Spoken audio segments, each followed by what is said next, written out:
मेरे सभी सनातन व्लॉग्स 67 के परिवार के सदस्यों को नमस्कार। यदि चैनल पर नए हैं तो चैनल को सब्सक्राइब करें। करते हैं आज का वीडियो स्टार्ट। तो हमारा पिछला टॉपिक जो था इस सीरीज में जो चल रहा था कि प्रार्थना आत्मा की पुकार होती है, वो कैसे ईश्वर तक पहुँचे। आज का उसी टॉपिक में आगे का विषय है इच्छा शक्ति में ही सफलता का बीज होता है। तो शुरू करते हैं आज का वीडियो। अधिकांश लोग जब कोई ऐसा कार्य संपन्न करने की कोशिश करते हैं जिनका उनके लिए बहुत ज़्यादा महत्व होता है तो अत्यधिक अशांत या तनावग्रस्त महसूस करते हैं और अधीर महसूस करते हैं। अधीर और अशांत मन से किए गए कर्म ईश्वर की शक्ति को आकर्षित नहीं कर पाते हैं, परंतु इच्छा शक्ति का निरंतर शांत शक्तिपूर्ण प्रयोग सृष्टि की सारी शक्तियों को झकझोर देता है और अनंत परम तत्व से उत्तर प्राप्त करता है। आपको कुछ भी करना हो, उसकी सफलता का बीज आपकी इच्छा शक्ति में ही होता है। समस्याओं से बुरी तरह आहत हुए इच्छा शक्ति थोड़े समय के लिए निस्तेज हो जाती है, परंतु जो संकल्प शक्ति मनुष्य यह कहता है कि मेरा सारा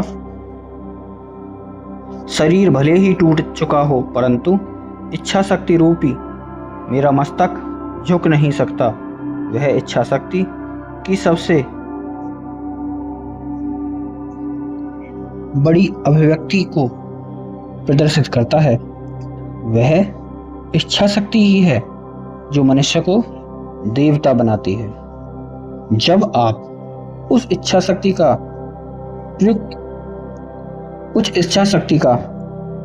प्रयोग करना बंद कर देते हैं तो आप मानव मात्र बन जाते हैं।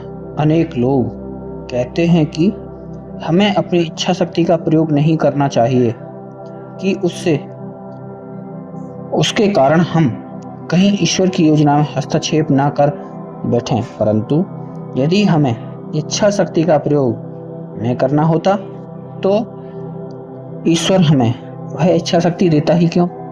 आप खुद सोचो कि यदि इच्छा शक्ति हमें ईश्वर ने दी है तो प्रयोग करने के लिए ही दी है ना।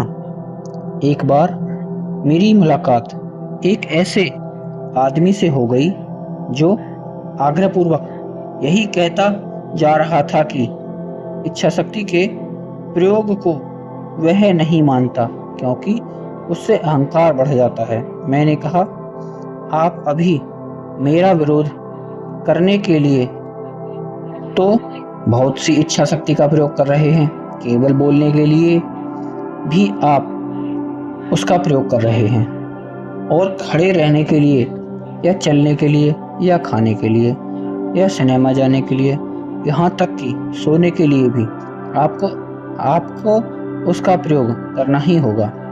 आप जो भी करते हैं उसकी इच्छा भी स्वयं आप ही करते हैं।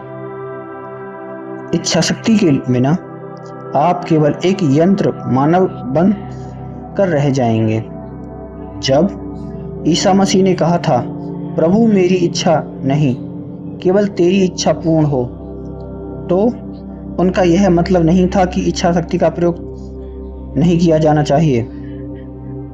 वे केवल यह दर्शा रहे थे कि मनुष्य को कामना वासनाओं के अधीन रहने वाली अपनी इच्छा शक्ति को झुकाकर ईश्वर की इच्छा के साथ जोड़ना सीखना चाहिए।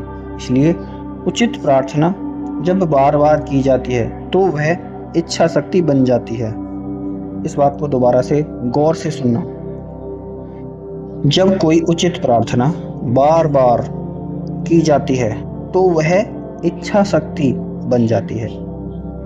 आप जिस चीज के लिए प्रार्थना कर रहे हो उसकी संभावना में आपको पूर्ण विश्वास होना चाहिए। आपको यदि घर की आवश्यकता हो और आपका मन कह रहा हो, अरे मूर्ख, घर बनाना तेरे बस की बात नहीं, तो आपको अपनी इच्छा शक्ति को अधिक बलवान करना चाहिए।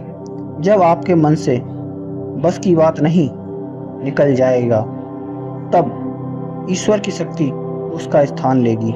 इसके लिए आसमान से कोई घर नहीं टपकेगा।